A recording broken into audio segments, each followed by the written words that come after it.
তোমার সাথে বাসে দেখা, ভাগ্যক্রমে আমাদের গন্তব্যস্থলটাও এক। তোমার চোখ, গায়ের শ্যামল বর্ণ, কণ্ঠ আমার অগোছালো কথাগুলোকে যুক্তি দিয়ে সাজিয়ে তোলা।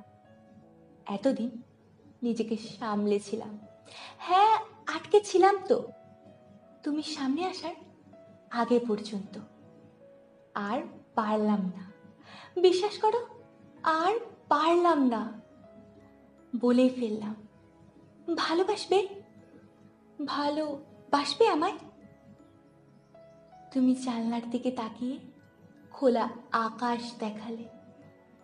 আমি বুঝেছিলাম তোমার চিত্ত চেতনা কোনোটাই বদ্ধ নয়।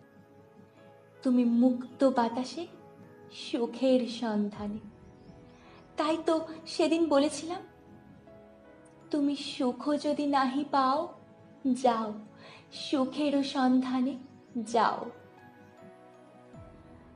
মাঝে মাঝে একতরফা ভালোবাসা থেকে প্রশ্ন তুলতাম, ভালোবাসবে। ভাবতাম ভাবতাম এই হয়তো আমার চোখের দিকে তাকিয়ে বলবে, ভালোবাসবো, ভালোবাসবো।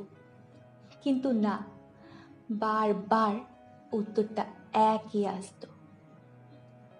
তোমার পোস্টিং এলো, অনেক দূরে যেতে হবে তোমায়।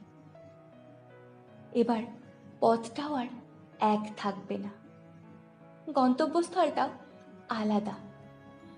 শেষবারের মতো আবারও আশাবাদী হয়ে জিজ্ঞাসা করলাম, ভালোবাসবে, ভালোবাসবে আমায়। তুমি হঠাৎ আমার মুখের দিকে তাকালে।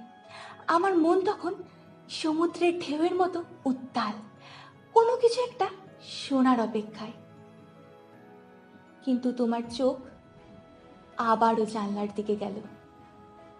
হাতটা খোলা আকাশকে নয়, চার দেওয়ালে বন্দি ঘরকে চিহ্নিত করল। আমি বুঝলাম তুমি বাধা পড়েছ। এবার তোমায় নামতে হবে, আমাদের যাত্রার সমাপ্তি।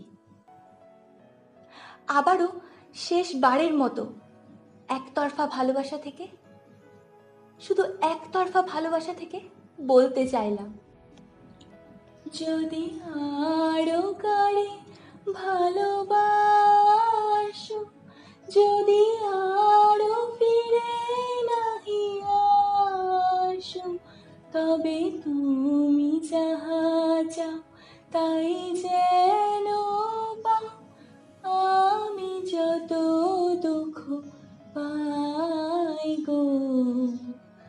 আমারও পরানো যাহা চায়, তুমি তাই, তুমি তাই গো।